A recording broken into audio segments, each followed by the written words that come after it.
मुजोर रमेश म्हात्रे याच्या संदर्भात डोंबिवली डॉक्टरला मारहाण करणाऱ्या मुजोर रमेश म्हात्रेला पोलिसांनी व्हीआयपी ट्रीटमेंट दिल्याचा आरोप केला गेलाय। हाताला लालफीत बांधून वकील संघटनेकडून निषेध केला गेलाय।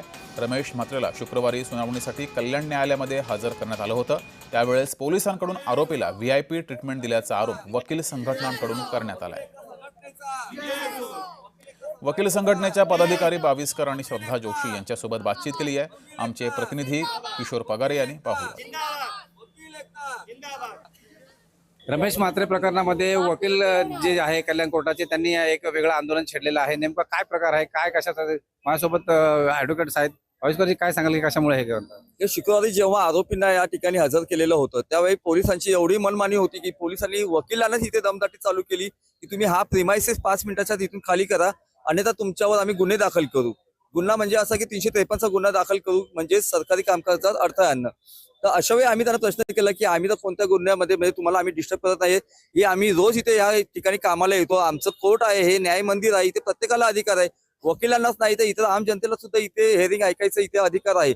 असं असताना सुद्धा त्यांनी आम्हाला धमकी दिली आणि त्यांच्या कॉन्स्टेबलला असे आदेश दिले की या सर्व वकिलांची इथे व्हिडिओ रेकॉर्डिंग करा आणि आपण त्याच्यावर गुन्हे दाखल करू। पोलिसांनी त्या दिवशी इतक्या नंबर्स मध्ये त्यांच्यासोबत होते आणि ते पोलीस ज्या पद्धतीने बिहेव करत होते ना, ऍक्च्युअली ते पोलीस सोडून पर्सनल सिक्युरिटी गार्ड जास्त वाटत होते। आणि म्हणून आम्ही म्हटलं की ही काही व्हीआयपी ट्रीटमेंट सुरू आहे का?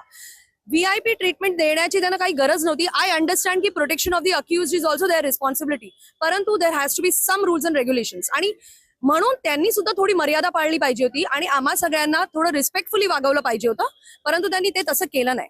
अजून एक गोष्ट अशी झाली की दरवाजा बंद करून हिअरिंग घेतली गेली, त्याच्यावरही आमचं ऑब्जेक्शन आम्ही रेस केलेलं आहे। जर आपण यांच्या विरोधात असं काहीच बोललो नाही तर यांनी आमच्यावर 100% गुन्हे दाखल केले असते।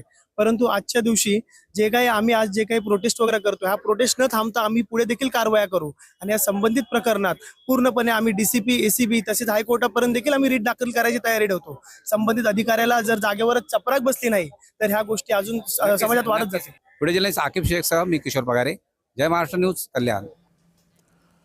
बातमी रायगडमधून। रायगड